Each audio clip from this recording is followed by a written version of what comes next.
Assalamualaikum warahmatullahi wabarakatuh. Perkenalkan, kami dari kelompok 4. Di sini kami ingin mempresentasikan tentang kekalahan-kekalahan Jepang dan menuju proklamasi kemerdekaan Indonesia.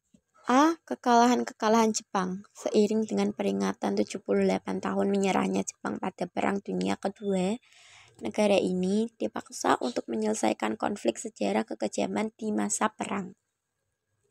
Jepang secara resmi terlibat dalam Perang Dunia Kedua pada 7 Desember 1941, terutama di teater Asia Pasifik atau yang dikenal sebagai Perang Asia Timur Raya. Keterlibatan Jepang dalam Perang Dunia Kedua ditandai dengan serangannya terhadap pangkalan Angkatan Laut Amerika di Pearl Harbor, Hawaii. Jepang bersama Jerman dan Italia tergabung dalam blok poros atau Aksis.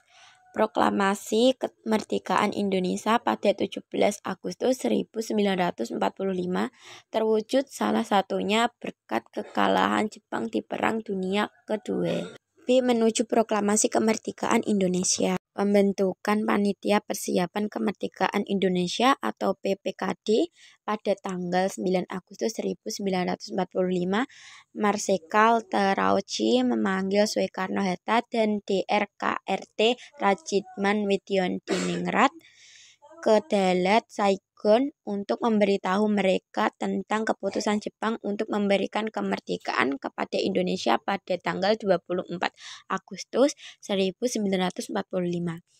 PPKI ditugaskan untuk menyiapkan pemindahan kekuasaan. Setelah BPUPKI purna dari tugasnya, Panitia Persiapan Kemerdekaan Indonesia atau PPKI dibentuk sebagai kelanjutan dari Badan Penyeliti Usaha Persiapan Kemerdekaan Indonesia atau BPUPKI yang dibubarkan pada 7 Agustus 1945 oleh pemerintah Jepang. PPKI beranggotakan 21 orang yang dipilih oleh Marsikal Terauchi, penguasa perang tertinggi Jepang untuk seluruh Asia Tenggara. Dan tidak hanya terbatas pada wakil-wakil dari Jawa.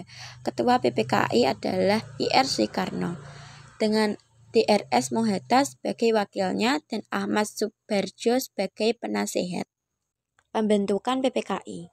Namun, anggota PPKI kemudian menambah 6 orang anggota tanpa seizin pemerintah Jepang, sehingga total anggota menjadi 27 orang.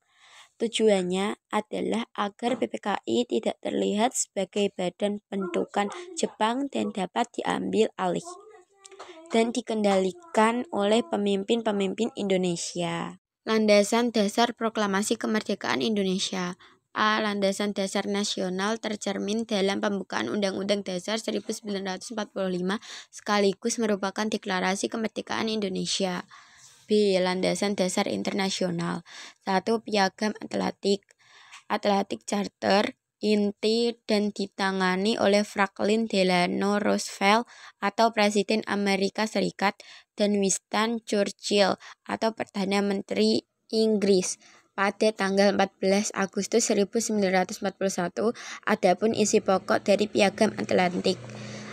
Tidak boleh ada perusahaan daerah tanpa persetujuan dari penduduk asli. Setiap bangsa berhak menentukan dan menetapkan bentuk pemerintahannya sendiri. Setiap bangsa berhak mendapat kesempatan untuk bebas dari rasa takut dan bebas dari kemiskinan. 2. Piagam San Francisco merupakan piagam PBB yang diresmikan dan ditandatangani oleh 50 negara sebagai negara yang pertama menjadi anggota. Berdasarkan kedua piagam tersebut, maka Indonesia untuk menentukan nasib sendiri untuk hidup bebas dari kemiskinan dan dari rasa takut. Juga proklamasi kemerdekaan Indonesia memiliki kedudukan yang kuat, baik secara nasional maupun internasional. Peristiwa Rengas Dengklok.